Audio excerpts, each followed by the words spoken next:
Bonjour chers frères et sœurs en Christ, que la grâce, la paix et la miséricorde de notre Seigneur Jésus-Christ vous soient abondamment multipliées. Shalom et bienvenue dans cette nouvelle vidéo de 7 minutes de pain quotidien du 16 mai 2026. Nous poursuivons notre lecture dans le livre des Actes des Apôtres, chapitre 13. Nous allons lire aujourd'hui le verset 46. Nous avons vu dans les vidéos précédentes que les apôtres Paul et Barnabas ont annoncé la bonne nouvelle dans une synagogue juive dans laquelle ils étaient entrés. Et au sortir de là, les chefs dans la synagogue leur ont demandé de venir le sabbat suivant pour parler des mêmes choses, car c'était un jour de sabbat qu'ils étaient entrés dans la synagogue. Et à côté de ceci, d'autres personnes par contre, qui ont le cœur touché. Le Seigneur a touché leur cœur et ils ont approché les apôtres à la sortie de la synagogue et on a voulu en savoir plus. Et qu'est-ce qui s'est passé? Les apôtres les ont exhortés, les ont entretenus en leur disant de rester attachés à la grâce de Dieu. Quand l'apôtre dit rester attaché à la grâce de Dieu, ça signifie que ceux-ci se sont convertis. Ça signifie que ceux-ci ont reconnu qu'en réalité, ils sont perdus. Ils avaient besoin du salut. Ils ont reconnu donc que Jésus-Christ qui est venu il y a quelques années, ou bien quelques mois simplement, ou bien quelques semaines même, et qui est mort, c'était lui le roi d'Israël.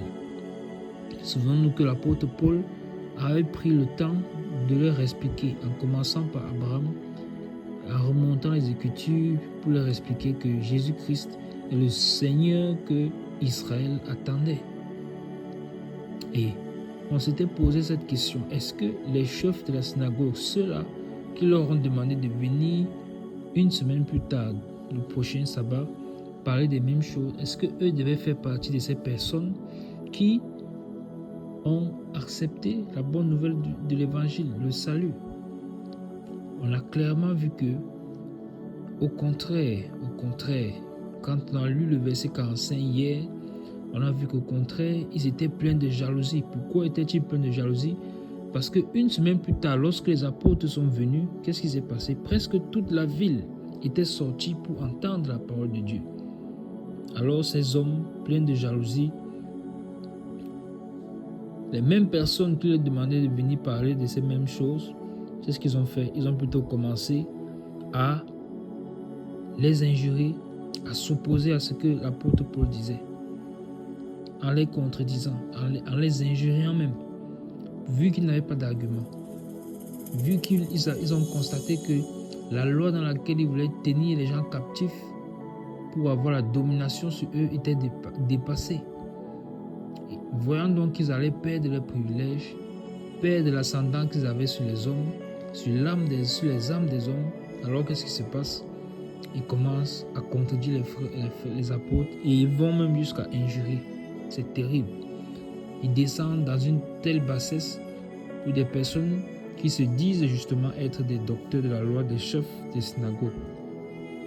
Donc, la réponse nous a été donnée dans le verset précédent que ces personnes définitivement ne faisaient pas partie de ceux-là qui ont accepté la parole, la bonne nouvelle de l'évangile.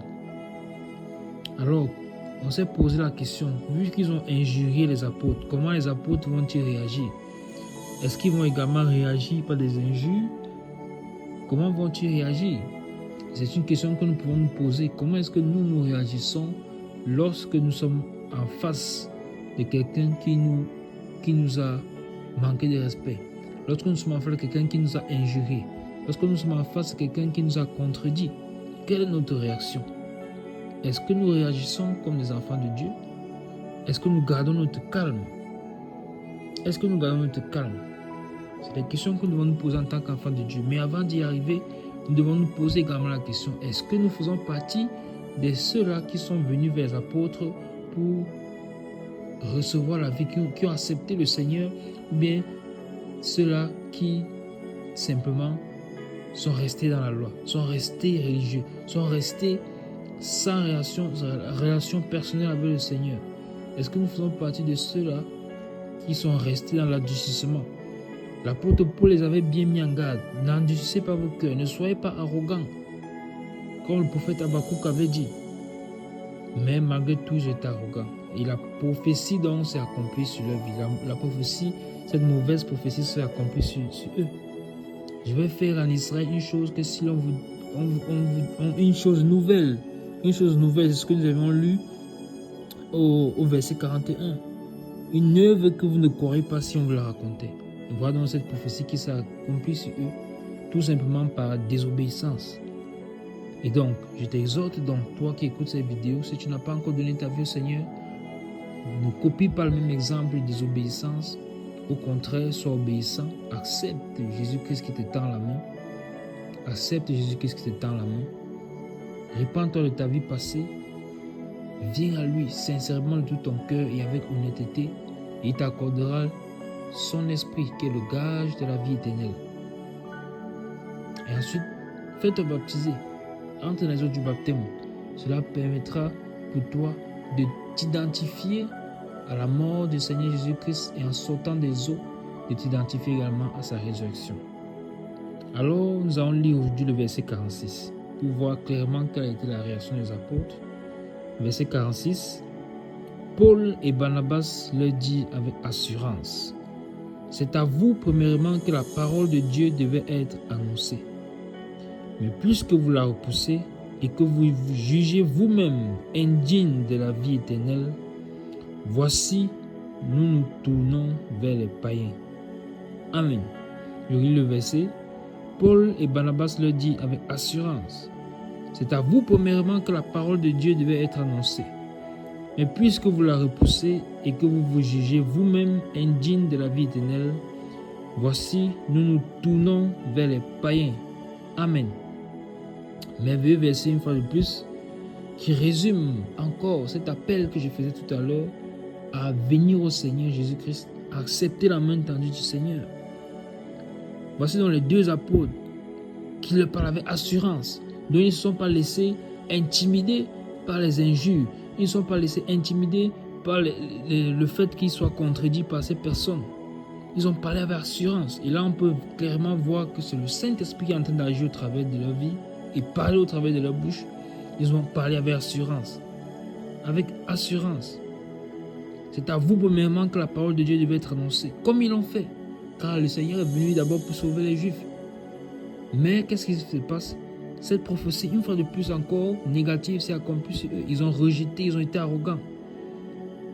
Alors, ils ont repoussé la parole de Dieu. Et qu'est-ce que la parole de Dieu déclare? Qu'ils se sont jugés eux-mêmes indignes de la vie éternelle. Or, cette parole, ce que les apôtres étaient en train de donner, c'était la vie éternelle. Or, eux voyaient seulement deux personnes en face d'eux qui sont en train d'arracher les fidèles. On pourrait dire, selon le langage de ce siècle, ce que nous voyons dans l'assemblée aujourd'hui. Alors, ils n'ont pas pu percevoir que c'est la vie éternelle et que c'est le Seigneur, c'est le Saint-Esprit qui est en train de parler pour le tirer de la loi, car personne ne peut être justifié par la loi. Ils se sont donc jugés eux-mêmes indignes. Et tout homme donc qui va refuser le sacrifice de Christ se juge lui-même indigne de la vie éternelle. Il n'aura pas d'excuse devant le Père le jour du jugement. Alors, la grâce est donc tournée vers les païens. Les apôtres ont dit, nous nous tournons donc vers les païens. Ça signifie que à partir de ce moment, ils se détournent des Juifs et commencent à annoncer la bonne nouvelle, même aussi aux païens. Et on comprend encore la direction que le Seigneur donne encore au ministère des apôtres pour les Barnabas dans leur service. Merveilleux verset. La grâce est donc venue vers nous les païens qui étaient des non-juifs. Ne refoulons donc pas cette grâce comme ceux-ci l'ont fait. Si tu écoutes dans cette vidéo, ne refoule pas cette grâce. Saisis-la. Saisis-la. Car nous sommes dans les temps de la fin. Le Seigneur Jésus-Christ revient bientôt. Nous nous arrêtons là pour aujourd'hui. C'était tout pour les 7 minutes de pain quotidien. Ce jour, que la grâce, la paix et la miséricorde de notre Seigneur Jésus-Christ vous soient abondamment multipliés. Shalom.